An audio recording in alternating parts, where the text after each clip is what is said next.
Pérez de Viñasprek, informatikariak egin zuen aproba bat adimen artifizialarekin.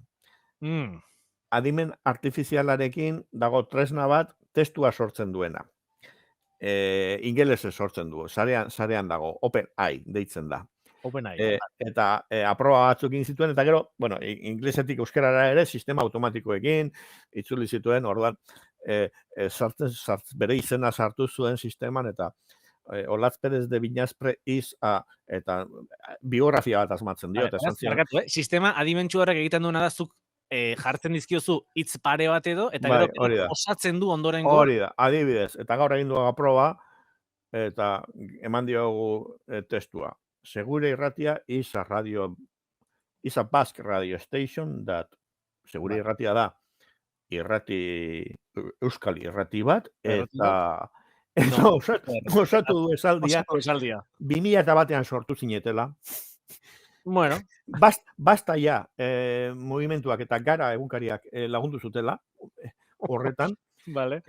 Galen eskandaluen ondoren izan zen hau sortzean, eta zuen programazioa da.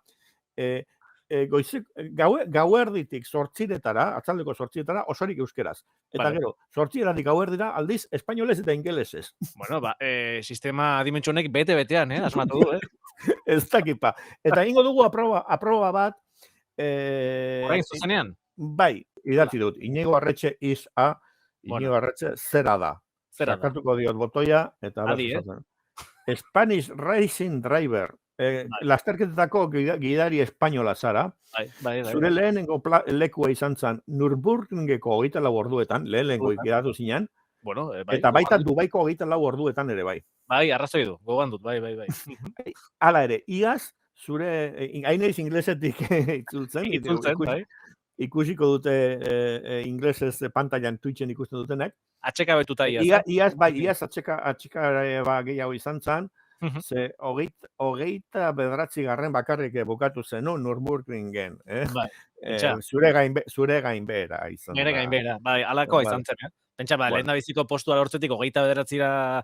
jeisteak egundoko bastakit.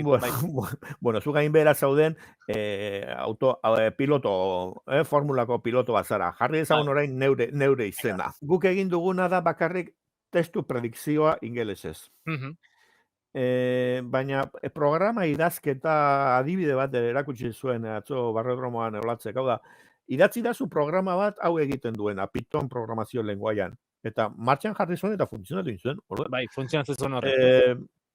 Bueno, erabilpen desberdin auki ditzake, tresna interesgarria izan da. Bueno, egia da tresna interesgarriak direla, eta hauek ere, saiakera txikiak edo, bueno, lehen da biziko probetan, probi buruz hitz egiten ari baldin bagara, hauek ere, pixkanaka, hobetzen joango dira, Bai, pentsa, sartzen gara hemen, zutabiok izan beharrean, bi testu prediktibo bat, eta kaixo Iñigo, zer moduz, eta bla, bla, bla, bla, bla, bla, bla.